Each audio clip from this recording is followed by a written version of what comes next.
A health alert for patients. Speaking about things in your homes, man, this is important. We're talking about Tupperware. How about your kids and potential germs? Officials are reporting a spike in strep throat cases this spring, and a nationwide antibiotic shortage is complicating treatment options. During the pandemic, strep throat cases dipped, but now the CDC is tracking a dangerous kind of strep, invasive group A strep that can spread to other parts of the body, not just in your throat. All over the body, in the bloodstream. We're going to bring in a board-certified pediatrician now, Dr. Krupa Playforth.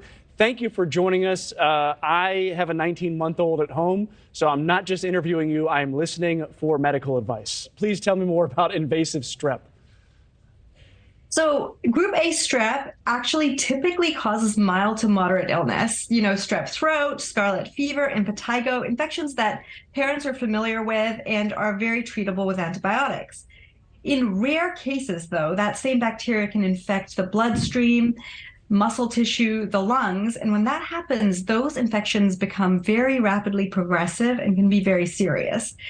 Some examples of invasive group A strep are streptococcal toxic shock syndrome, necrotizing fasciitis. I want to emphasize we are seeing more of these cases here in the U.S. and across the world, but it is still very rare. So that's good that it is still very rare. Nonetheless, if your child gets it, it's not rare for you. And there is an antibiotic shortage, a shortage of amoxicillin. So what do parents, well, first of all, let's back up. Where does the shortage come from? How do we not have enough of this drug to go around?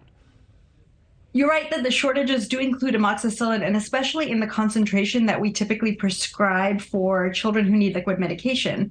The 400 milligrams per 5 ml concentration. That's that bubblegum liquid that most people are familiar with. Yeah, the bubblegum medicine. I am actually allergic to it, but I am very familiar with it.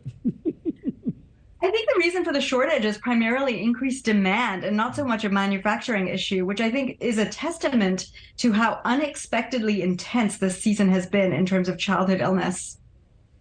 Well, so like I was saying, I mean, not to get personal, but I am allergic to it. So I know that there's plenty of other options when it comes to antibiotics.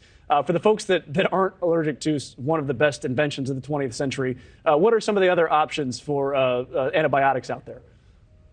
Amoxicillin does come in other concentrations in a liquid form, so doctors can prescribe those other concentrations, which may be more easily available. What that would mean is just that your child would have to take in a different volume of medication to get the same amount of medicine into their body. Other options, there are other antibiotics that treat this infection, and then it's also possible to talk to a compounding pharmacy and to see if they can compound the liquid from a tablet or a capsule. Wow. Okay. But there are other drug shortages here. You're talking about Adderall, children's Tylenol has been short.